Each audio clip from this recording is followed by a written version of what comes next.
Welcome to Jealous Podcast. Patrick, we are so glad to have you here. You're not unfamiliar with the Bing Bang office, but I'd say you're unfamiliar in this setting, right? Very unfamiliar. This is my first podcast that I've done, so I'm podcast virgin on this, and it's a little pressure coming in this morning. Is it really? Well, Yes. very Exciting. good. Yes, That this is a first. exciting.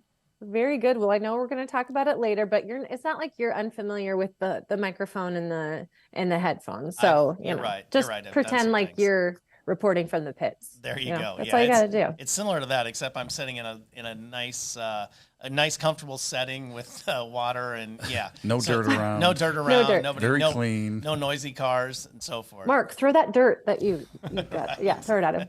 Get him in his element. There you go. Very good. Well, Mark, thank you so much for having Patrick on the show. But now I'm going to put you on the spot, as I always do. Why are you feeling jealous? Why are you feeling these jealous feelings toward Patrick right I now? got a lot of jealous feelings of Patrick. Well, I've gotten to know Patrick over the years. He works for SVN Create, and I'm the maid lead on that client. And he's just a stand-up guy, and then got to know him more, and he's a professional race car driver. How cool and fun and exciting that is. I know growing up, a lot of people get their bikes and some people get four-wheelers and they're like, let's go fast. And they're pretending to be race car drivers, and he's been doing this for how many years now? A lot. I don't know where I'm at. 34 years, 33 years, a billion years. That's a whole person. Longer That's a than whole I've been person's life. alive. Yeah, I've been doing it a long time. Oh, way to brag, Mark, And about if- how young you are. Yeah, and if you would ask my parents, probably I did those things, whether it be on a little cart or a little go kart or my bike or mini bike. I had my own racetrack in the backyard, so I've been doing it. I've been doing it a lot longer than that, just not competitively. How's that? Well, that's really cool. That's a cool thing to have in your back pocket. It's a cool party trick. You get to a party and things get quiet. You can always say, well, actually, I'm a race car driver. Not that everyone that knows you doesn't already know that about you. Have you driven 140 miles per hour? I have. Exactly.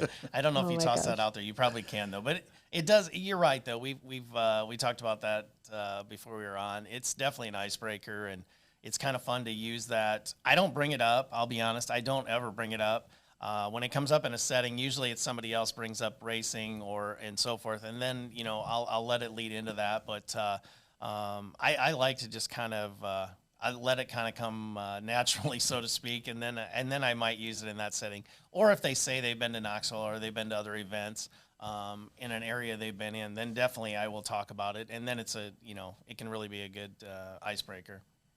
You're too modest. I would have like a bumper sticker or a sticker on my car that said, like, you should see my other car, or my other car turned left on. No.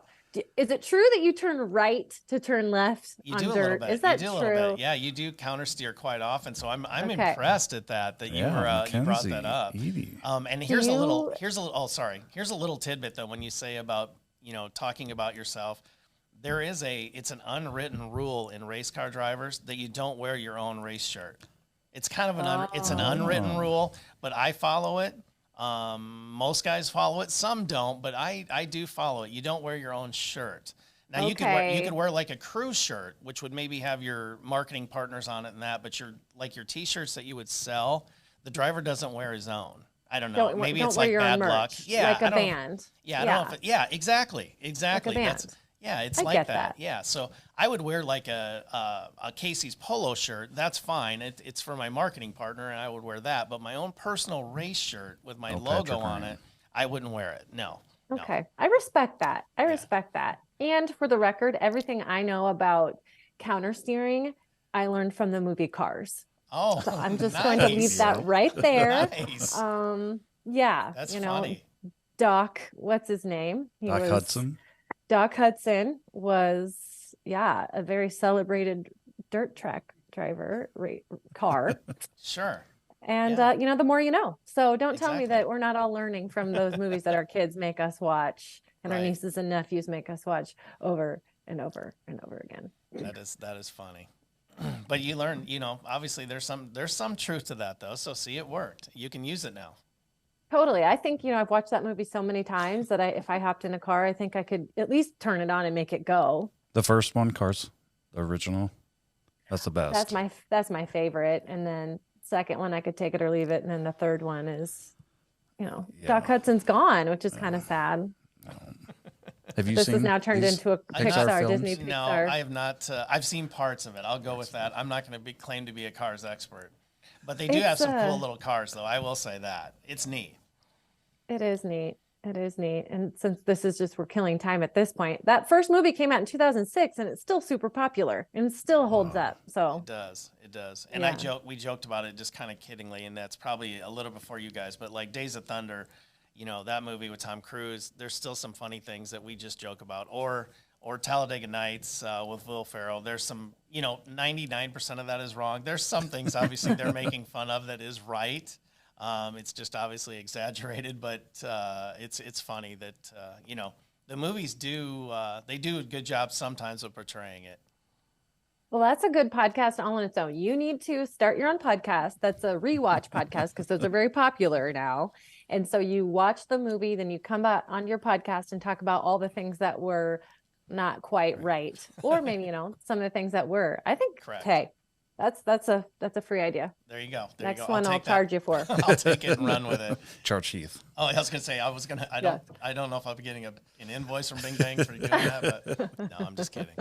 So talk a little bit about your position then at SVN Create in the property management, and just talk about your professional life, and then we'll kind of talk about how you live that double life and how you probably have to wear, I don't know, different personalities in both. Maybe not. Maybe you keep it consistent. I try to say that, I try to do everything professional, so to speak, and try to keep the racing professional and so forth. But you're right. It's I would say wearing a different hat depending on what I'm doing. If I'm going after corporate sponsorship or marketing partners, I would say it's very similar to my SVN hat in how I have to present myself, present our race team, and try to show our value to potential marketing partners, which is literally what I do at SVN Create, is try to sell myself to a client that's maybe an investor in commercial property. So those are probably very similar. Now, when I put the helmet on,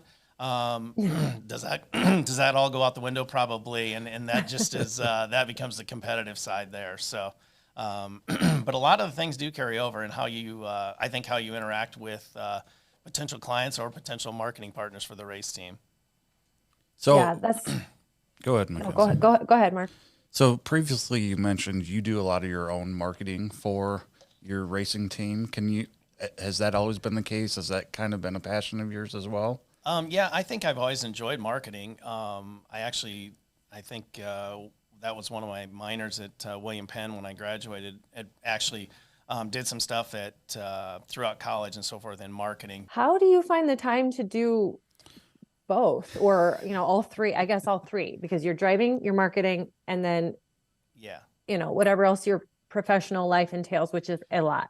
It's hard to juggle all. It is very hard to juggle. I don't race as much as I used to, mostly because I don't know, just the fact that it's hard to juggle all three. But in the same token, some things can carry over, some things can be in those relationships, and I try to make use of that. I mean, there's many times over the past few years that I've had clients that are actually either that I've raced with or I've known through the racing industry, and then those become clients, or I've helped them with buying and selling a property. So there is some carryover, which is kind of cool, and sometimes the racing, whether it be a lot of times that'll get me in the door, or they'll say, oh, well, we went to Knoxville. Is it like that? Or we did this. And then it at least breaks the ice. So I think there's a lot of times where I can kind of use it both ways, which is kind of fun. Well, definitely. I mean, I think anything that outside of the actual deals, you're learning so many lessons throughout, your hobby that you can then bring into your professional life, which is and vice versa, Correct. Which is really, really cool. Yeah. Where's your favorite place that you've raced? That's a good question. I would say one of my favorite tracks that I raced at, and now it is now closed, but it was called Cowtown Speedway, believe it or not. And just like the name, and it's just south of Fort Worth, Texas, near Kennendale, I think would be the town that was very close to it in Texas. That was one of my favorite racetracks. I've only been there a few times, but one of my favorite. I really like Deer Creek Speedway, which is right up by Rochester, Minnesota. They do a great job with the facility, with their marketing. They do a very good job with that as well. And believe it or not, just kind of going back to my roots, Mason City Motor Speedway is still one of my favorites. And it's changed many times over the years, as many businesses do. But it still probably takes me back to my roots, going back home to race.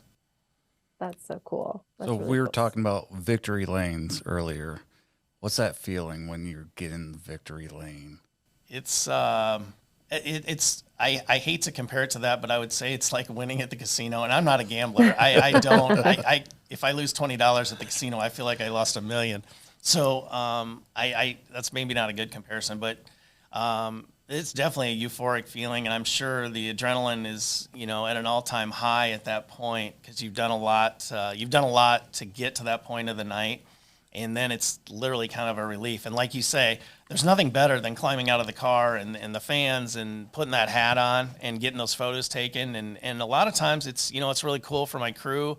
Dana, that helps me on the car all the time. It's cool for them. It's cool for my family, because I think they enjoy it as well. So I can't really put an exact description on it, but it's better than winning sports in high school and so forth. It's up there. So do you get the big champagne bottle to spray all around? I've never, I've had those, but I've never sprayed it. But there's been a lot of things, whether there's somebody's got a beer in the victory lane or any of those kind of deals, but usually there's just kind of like this, just kind of a big weight off your shoulders too at that same moment. There's a big exhale and a relief as you're climbing out. A lot of times, you guys, I don't know if you watch a lot of racing, but you will literally see that driver just take a few extra moments kind of to just gather his thoughts before he gets out, because there's just so much going on that leads you up to that point. Well, yeah, it's a very athletic sport. I mean, it's athletic and it's such a mind game. Obviously, it's so mental aspects that I can't imagine so obviously I work from home, but I drive it to Des Moines or Waukee, I guess, one time a week.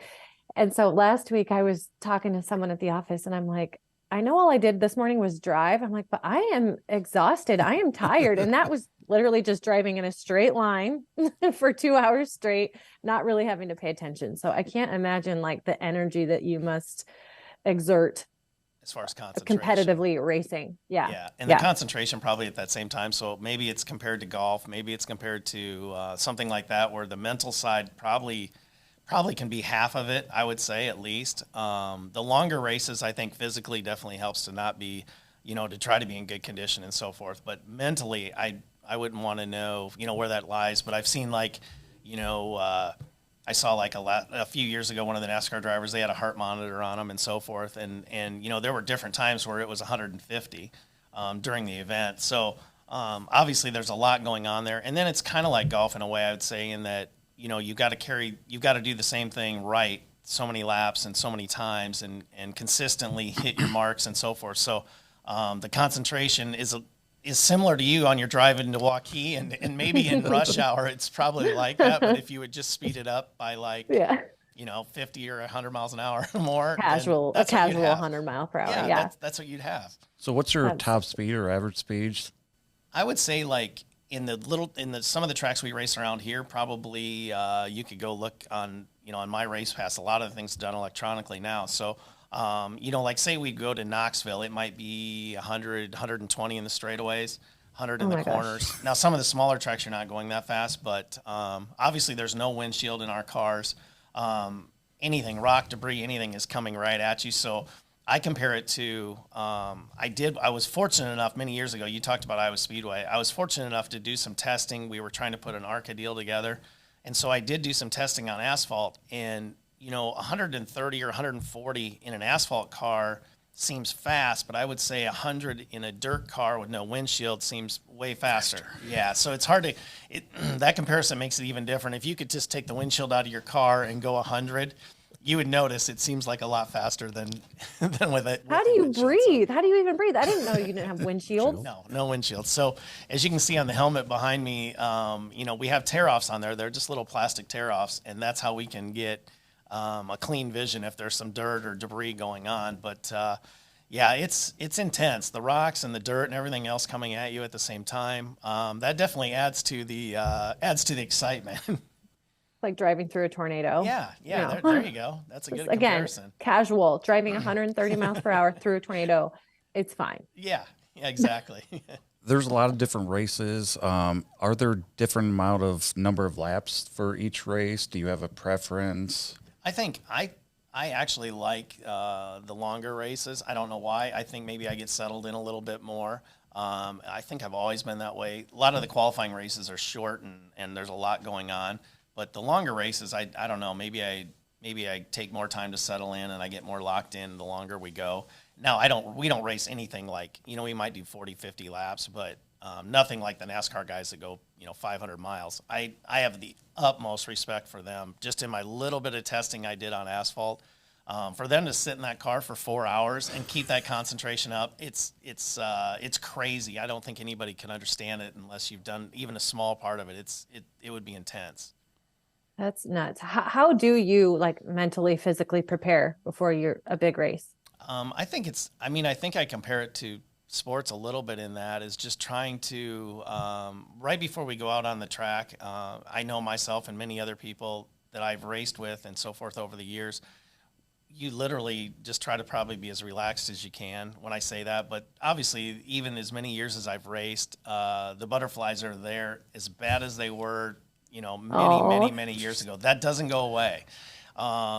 Maybe even coming on this podcast, a little bit of butterflies, but it's a lot more levels past that probably. But the butterflies are still there and the intensity to go. So you just try to be as relaxed as you can before you go out. And I think that puts you in the best state of mind and try to clear everything else out. You try to clear out, maybe if you had a flat tire on the trailer on the way there or your day of, my regular job, maybe something was going on or something at home. So you really try to kind of, just focus on what you've got in front of you because, it's a dangerous hobby and you want to be at the top of your game, and get enough rest the night before. And I try to do as many things that way as I can so that I'm as best prepared as I can be.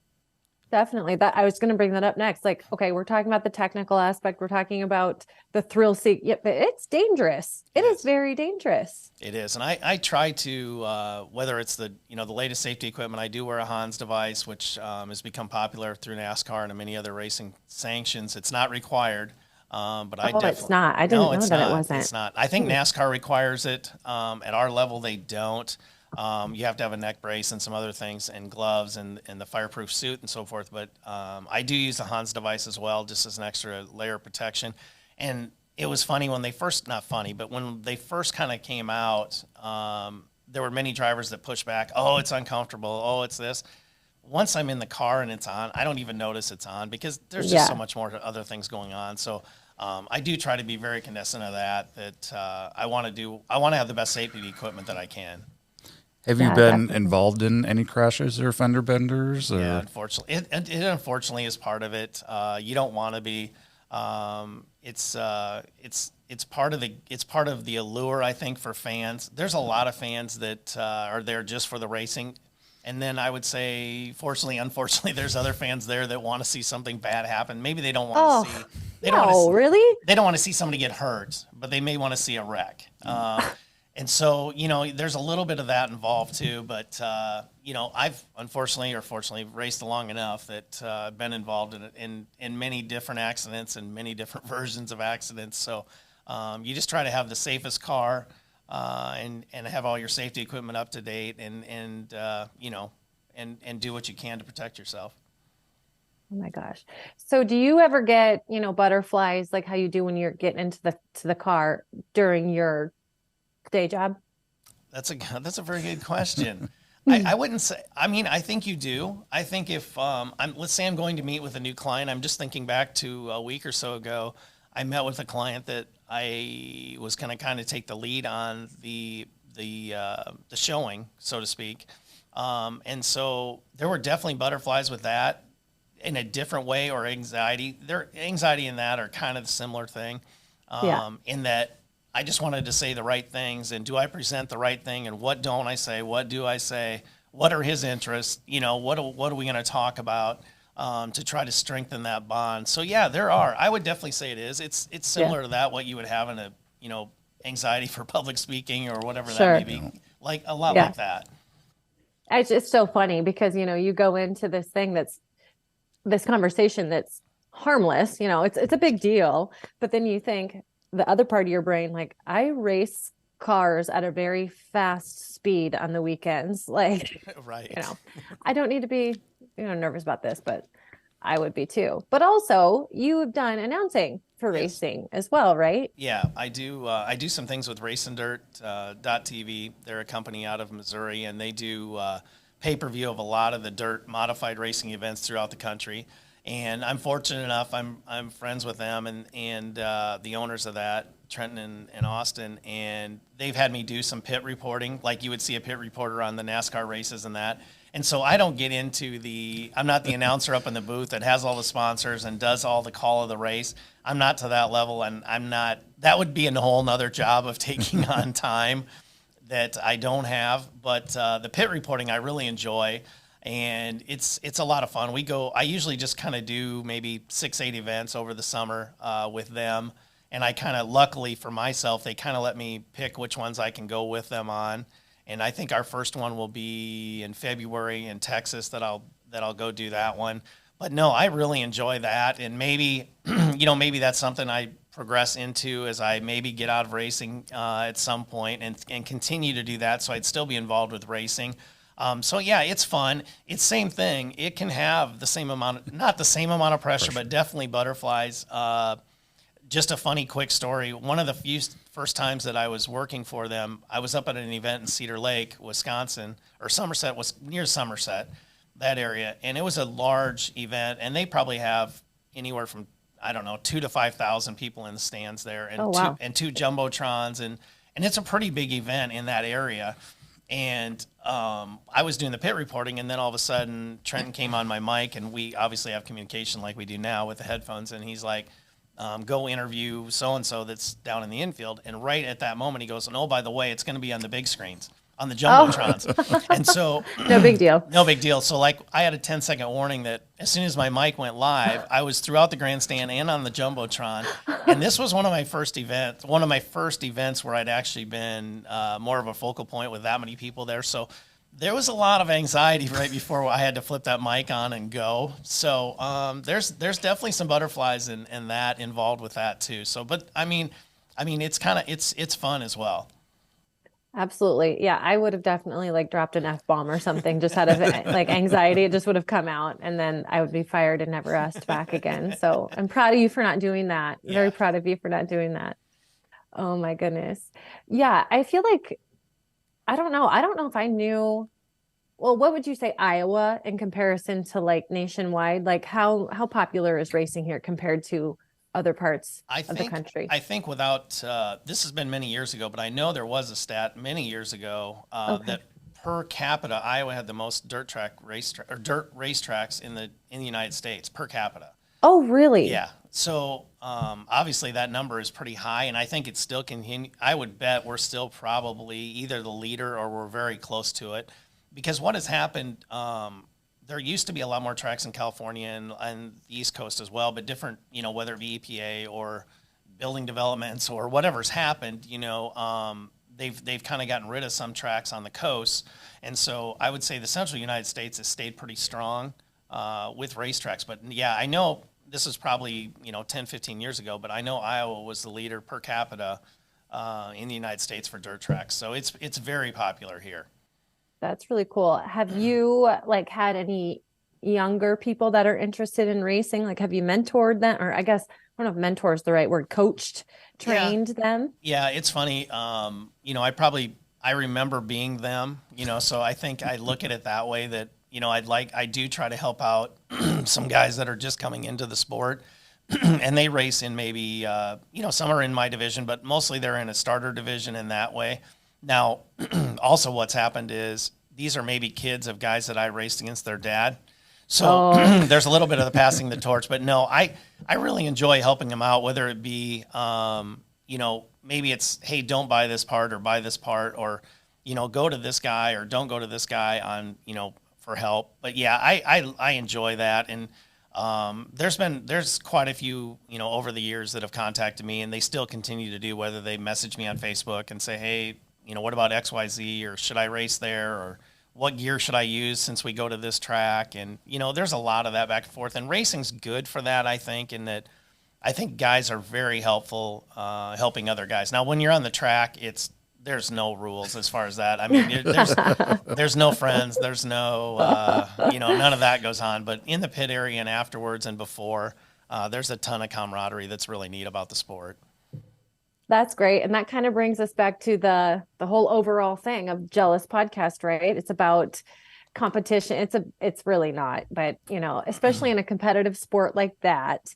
Have there been any drivers or people out there that you found yourself jealous of, maybe just in their skill and ability, or envious of, we like to say, or just who is your idol? I did read who your idol was, so you can share that. There's quite a few different ones and over the years, but Billy Moyer was probably one of my idols growing up, and he's originally from Des Moines. His uncle would be Carl Moyer, as many know who that is, in Ankeny would be Carl Moyer, would be his uncle. He was my idol growing up, and he raced at Mason City and then became a national touring dirt race car driver. I idolized in how he carried himself. He was one of the first that had these kind of trading cards and things like this in our area. I probably would say he was one of the first. His cars always looked neat. He had, some bigger sponsors at that time that other guys weren't doing. And then obviously he was winning as well, but he definitely was my idol growing up, and he won a lot of races in Mason City and that before he moved on. But no, he definitely, it's not like he mentored me or anything like that, but I do think I probably took some things from him as far as how he carried himself and how he won his races. And his moniker, or his nickname, has been Mr. Smooth his whole career. Mr. Smooth. Which is pretty cool because he won a lot of races without wrecking people and without tearing his car up, which I always thought that I'd like to pattern myself after that, not just being known as an aggressive driver that wrecks people and so forth, but as far as envious of other drivers, I don't know if it's envious, but I think it's similar to other sports. There are guys that I've raced against over the years that are super talented, and you hate to say you can't overcome that, but sometimes it's very difficult. Whether it be just like in sports, if I'm sure there's people that Michael Jordan played against that are super good, but just not that good, that are envious or jealous of him. So. Many racers over the years. And the thing is with racing, though, it seems like it kind of goes in waves. Sports, you might have somebody, Michael Jordan or LeBron or so forth, for many years just be dominant. Racing doesn't really work that way. There's so much more in technology and what you're doing to the car, and your pit crew is critical as far as what adjustments are being made. So it really ebbs and flows, that you might have somebody that you really are like, oh, my goodness, we can't beat him. We can't beat him. And then all of a sudden you're beating him for the next 6 months, and he's probably looking at you the same way. Is like, what did they do different? What adjustment did they make? So racing it doesn't have that idol or, somebody that you're envious of for a long period of time. If somebody's super successful for a season, that's pretty good. Yes, exactly. And I love the parallels that you can draw between, racing and having that strong team around you, just to life or to your professional life. I mean, of course, there's a certain amount of skill that you need to have personally, but it really is about the people that you surround yourself with, the strong team that you surround yourself with. And I'm sure, you can relate to that over at SVN Create, just with your team. We are lucky to have relationships with them too, and they're all so great. But, just one person alone, correct, is one thing. It takes a team. So it does. It's very cool. Racing is very much like that, and SVN's very much like that. It's great to have that team, and it's great to have. My race team is, I would consider it small at this point. We have some extra help when we go to Mason City and that, but I have one crew chief and my wife usually that's along with, and we do most of all the work on the car in house. So I'm very fortunate that way. But yeah, there's no way I could do it by myself. Whether it be, the marketing partners are a huge help. My team's a huge help, and SVN's the same thing. Whether it be Heath and the whole team, we work really well together and pass things on to each other, or help each other with things, and that's it does. They kind of parallel each other that way. That's so cool. So you're obviously a successful person, both in your hobby and in your professional life. And so now I'm going to put you on the spot. Okay. Life advice. Give us some advice. Just some of your best advice maybe that you've received or you would give maybe even to, some of those kids that are interested in racing or, someone who's interested in doing what you do professionally. I think as many of us, we've had mentors, and mine probably was Bill Kimball. That was he was with Medicap Pharmacy since he did many other things, and he was one of my sponsors, and I drove for him for a few years.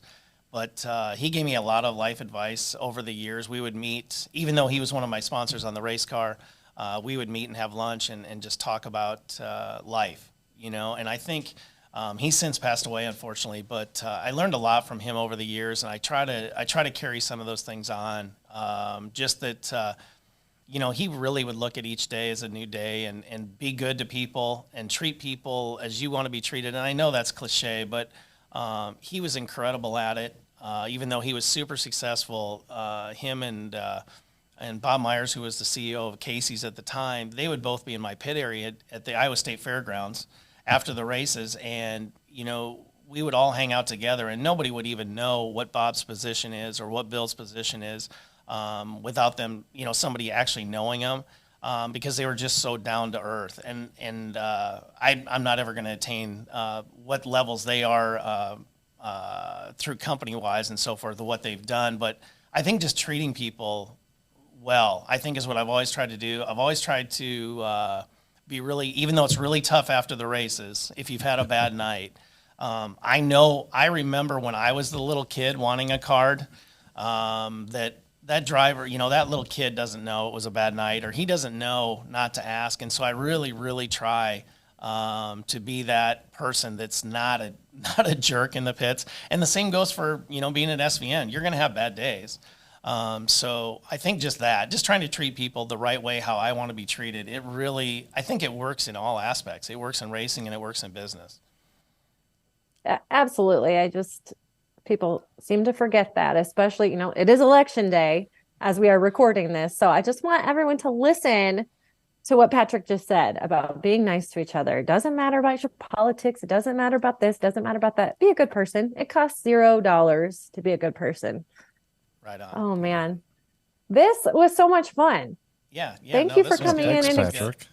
Yeah. Thanks for talking about your double life. Yeah, it's not quite. I'm not. It seems like they just kind of all mesh together every day. So we just kind of go with it. Well, it was awesome. Is there anything else you want to leave us with? No, I just really appreciate it, and I've had a lot of fun working with Big Bang on mostly through SVN, like you say, but with Brandon and you guys, it's kind of fun because we even have kind of brought the racing in and forth. And you guys usually are asking how it went and whether they're following me on Facebook or LinkedIn or so forth. It's pretty cool to get a little bit of back and forth about that as well. Absolutely. Awesome. Yes. Well, thank you, Mark, and thank you, Patrick, and thank all of you that are listening. This is great. Appreciate it. Awesome. All right. Thank you. All right. Perfect. All right. We'll see you guys later.